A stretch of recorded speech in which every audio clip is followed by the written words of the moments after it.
Man city ছেড়ে 15 বছরে বিরতি নেবেন গার্দিওলা। পেপ গার্দিওলা এই নামটি আধুনিক ফুটবল ইতিহাসে শ্রদ্ধা, সাফল্য ও কৌশলের প্রতীক। পেপ গার্দিওলা এক বিস্ময়কর চরিত্র, যিনি শুধুমাত্র ট্রফি জেতান না, বরং ফুটবলকে শিল্পের পর্যায়ে নিয়ে যান। তার চিন্তাশীলতা, নেতৃত্ব এবং খেলার প্রতি ভালোবাসা আগামী প্রজন্মের জন্য অনুপ্রেরণা হয়ে থাকবে। ফুটবলের ক্যানভাসে পেপ গার্দিওলা এক শিল্পী, যার তুলির আছড়ে বদলে যায় খেলোয়াড়ের চেহারা। গার্দিওলার খেলা মানে পজিশনাল ফুটবল, বলের নিয়ন্ত্রণ, পাসের নিখুঁত ছন্দ এবং প্রতিপক্ষকে ছিন্ন বিচ্ছিন্ন করে দেওয়া। খেলোয়াড়দের মানসিকতা, শারীরিক দক্ষতা উভয় দিকে নজর রাখেন তিনি। তার সফল লাইন পজিশন, ইনভেন্টন ফুলব্যাক কিংবা রোটেটিং মিডফিল্ড এর মতো কৌশল ফুটবল বিশ্বকে নতুন আলোড়ন সৃষ্টি করেছে। পেপ গার্দিওলা কোচিং ক্যারিয়ার শুরু করেন বার্সেলোনার বি দলের মধ্য দিয়ে। 2008 সালে মূল দলের দায়িত্ব নিয়ে বাজিমাত করেন তিনি। প্রথম মৌসুমে বার্সেলোনাকে জিতিয়েছেন 6টি ট্রফি, এক ঐতিহাসিক সেক্স ট্রাপল। বার্সেলোনা হয়ে 2008 থেকে 2012 পর্যন্ত 3টা লা লিগা, 2টি চ্যাম্পিয়ন্স লিগ, 2টি কোপা দেল রে এবং আরো অনেক ইউরোপিয়ান ট্রফি জিতিয়েছেন পেপ গার্দিওলা।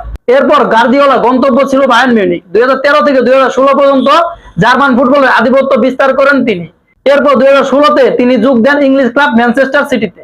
এখানে তার যুগান্তকারী কোচিং এর দক্ষতা পূর্ণভাবে বিকশিত হয়েছে। 2022-23 মৌসুমে তিনি সিটিকে জিতিয়েছিলেন ট্রেবল, প্রিমিয়ার লিগ, এএফ ক্লাব চ্যাম্পিয়ন্স লিগ। এবার সেই ম্যানচেস্টার সিটি ছাড়বেন গার্দিওলা। এছাড়া তার বার্সেলোনা ডাগ আউটে ফেরার সম্ভাবনা নেই বললেই চলে।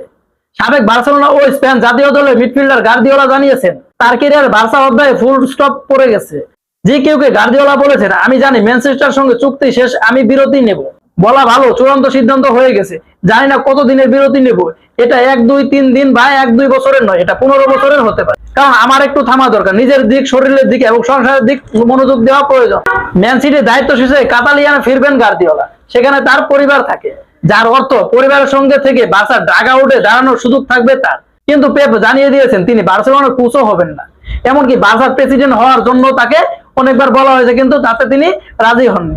বার্সেলোনা ও বায়ার্নের পর ম্যানচেস্টার দায়িত্ব নেওয়ার গার্দিওলা বলেন, এই অধ্যায়ে বার্সেলোনাই শেষ, কিন্তু শেষ পর্যন্ত বার্সেলোনা প্রেসিডেন্ট হওয়ার যোগ্য আমি নই। তাই আমি 15 বছরের বিরতি যাচ্ছি ম্যানচেস্টার সিটি।